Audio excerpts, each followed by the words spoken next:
Hey, it's Ansley in the old Germain Robin tasting room. And what I got up today is something unusual from Mexicat. And he's very into sort of like this indigenous craft method, everything. In other words, he puts that craft-made Huichol cat head on his bottles, and the top of the bottle is made by one of their local potters, and it's again sort of like Huichol art. And he wanted to make this thing out of, this ceramic pattern. This is very, if you look at it, this kind of pattern goes way back in Mexico for decorating ceramics. Anyway, Ancestral. And he sent us pictures of this Maria de la Luz in a town called San Luis Potosi, out in the middle of nowhere. I think he had to go like a day and a half on horseback to get to this place, okay? And he sent us pictures of these guys, looking sort of, tired and cranky, walking up this, dirt road in the middle of nowhere on, pulling horses with their baggage on it. And this is an agave called Salmiana crassuspina, which that's Latin for having a fat or heavy thorn, on the edges of the leaf. And it's rare, scarce. And then he sent us pictures of this woman working. And it was like, I don't like using the word primitive because it has this associations like there's something wrong with primitive. I'm a basic, anyway. She does things when she's making this stuff that I don't even understand what she's doing. And it ends up being balanced in this clay pot, I still, he's explained it to me, but I still don't get it.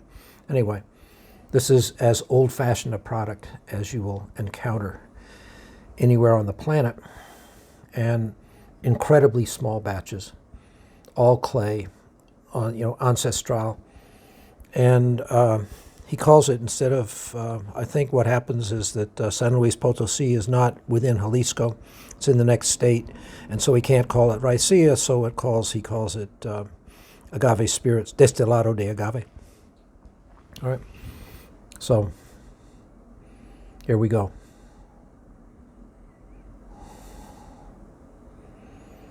I've never encountered a nose like this. It's like, it's got this kind of citric, slight sourness. It's very well made. It's clean. There's no attack whatsoever. No burning in your nose when you inhale it. It's got characteristics I just don't recognize. That isn't to say anything good about it. It's just, it's huge. It's big. There's a lot here.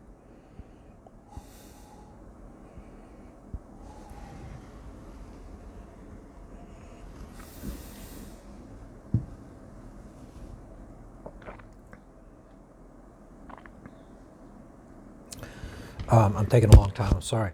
It's because these are flavors that I'm finding very hard to describe. Like sometimes when you take a medicine you've never had before, like say you've got malaria or dengue fever or something like that, and they give you this thing that's basically like, what it reminds me of is quinine. A little hay. What? Hay? Yeah. It's very vegetable, very grassy. It's very grassy. But, when you get quinine pure, which you don't get obviously in tonic water, but, pure quinine, it's bitter, but it's also incredibly interesting. It's like there's all this it's like you can tell it comes from a plant that thought a lot about what it was doing when it produced quinine, right? And that's what this is like. This is an insanely interesting product. Civilized product. This is an indigenous product, and it's great. It's great, and in ways that I have a hard time describing.